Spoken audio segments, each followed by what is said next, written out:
नमस्कार दोस्तों, आप देख रहे हैं HW न्यूज और मेरा नाम है सोनू कनौजिया। केंद्र सरकार और कोर्ट के बीच की खाई लगातार बढ़ती जा रही है।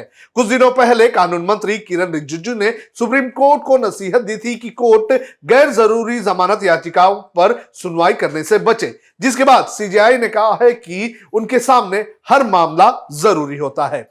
सुप्रीम कोर्ट ने कौन से मामले पर यह बयान दिया है, ये मैं आपको एक एक करके बताऊंगा, लेकिन उसके पहले मैं आपसे अपील करना चाहूंगा कि आप इस वीडियो को बड़े पैमाने पर शेयर करें और साथ ही इन दोनों के टकराव को लेकर आपकी क्या राय है, आप हमें कमेंट बॉक्स में जरूर बताएं। इन दिनों सुप्रीम कोर्ट और केंद्र सरकार आमने सामने हैं। दोनों एक दूसरे के अधिकारों को लेकर बयान दे रहे हैं। अब सुप्रीम कोर्ट ने एक मामले की सुनवाई के दौरान कहा है कि कोई भी मामला हमारे लिए छोटा नहीं है। दरअसल उत्तर प्रदेश के हापुड़ के इकराम पर बिजली चोरी के 9 मुकदमे थे।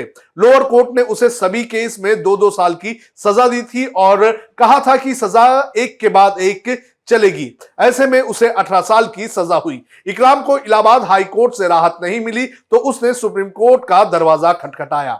सीजेआई ने कोर्ट में मौजूद वकील नागामुथु से केस में उनकी राय पूछी। वरिष्ठ वकील ने कहा कि यह बिजली चोरी में एक तरह से उम्र कैद देने जैसा है। इस पर सुप्रीम कोर्ट ने कहा कि बिजली चोरी के अपराध को हत्या के जुर्म में दी जाने वाली सजा तक नहीं बढ़ा सकते हैं। दोषी 7 साल काट चुका है और उसे रिहा किया जाए।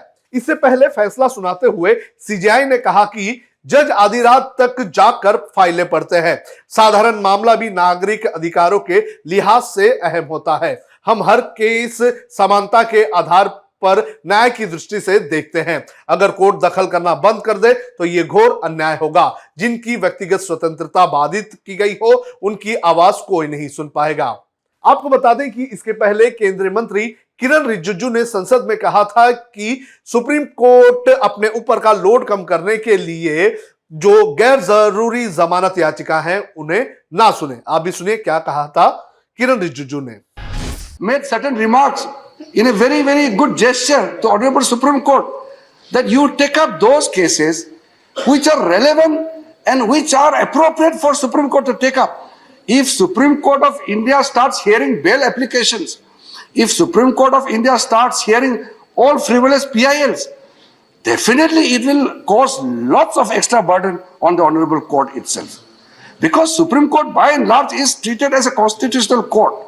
And I have personally conveyed this message to the Honorable Chief Justice and the other judges of the Supreme Court that we will be with the Supreme Court.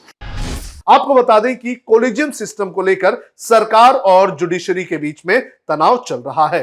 Supreme court जजों की नियुक्ति को लेकर केंद्र सरकार की तरफ से हो रही देरी की याचिका पर सुनवाई कर रहा है और इसकी सुनवाई के दौरान कोर्ट ने सरकार को फटकार भी लगाई है। याचिका में यह कहा गया था कि केंद्र सरकार के अड़ियल रवैये से न्यायिक प्रक्रिया की रफ्तार सुस्त पड़ रही है, क्योंकि समय पर जजों की नियुक्ति नहीं हो पा रही है। और इस मामले की सुनवाई के दौरान कॉलेजियम सिस्टम पर अदालत ने यह कहा था कि कॉलेजियम सिस्टम एक कानून है और इस पर पूरी तरह से अमल करना चाहिए। इनका निशाना सीधे सीधे सरकार पर था।